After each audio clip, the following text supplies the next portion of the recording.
তো বন্ধুরা দেখতে পাচ্ছি এটা হচ্ছে এক্সেল 100। এই গাড়ির ফিউল পাম্প কী করে চেক করবো তোমায় তাই দেখাবো তোমাদেরকে আজকে। দেখতে পাচ্ছ বন্ধুরা এখানে পাইপটা আছে, এই দুটোকে জোর করে টিপে হাতা করে জোর করে টিপে টানলেই এটা খুলে যাবে। এই যে আমাদের নজেল, এখানে আমরা লাগাবো মিটার দিয়ে তোমাদেরকে দেখাবো। এটা আমি নিজে বানিয়েছি এইভাবে চেক করার জন্য, তোমাদেরকে দেখাবো। এই দেখো এখানে যে নজেলটা আছে সকেটটা, এই মাথাটা এখানে ভরে দিতে হবে, এভাবে জোর করে ঠেলতে হবে। জোর করে ঠেললেই এই দেখো বন্ধুরা এটা লক হয়ে গেল। এবার গাড়ির চাবিটা অন করো, দেখো তোমাদেরকে অন করো, অফ করো, একবার করো। দেখো বন্ধুরা আমাদের প্রেসার দেখাচ্ছে। অফ করে অন করো, আবার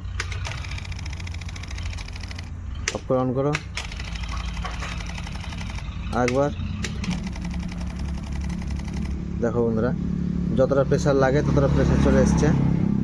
বড় বাইকের মতো না যে এক চান্সে 40 দেখাবে। এখানে ছোট মোটর লাগানো আছে দেখতে পাচ্ছ। এই মোটরের প্রেসার এইভাবেই চেক করা হয় বন্ধুরা। তারপরে এটাকে শুধু এই দেখো বন্ধুরা দেখতে পাচ্ছ এখানে এটাকে পুশ করে টানলে আবার বেরিয়ে যাবে। এটা এখানে পাতলা একটা ওয়াশারের মতো এইখানে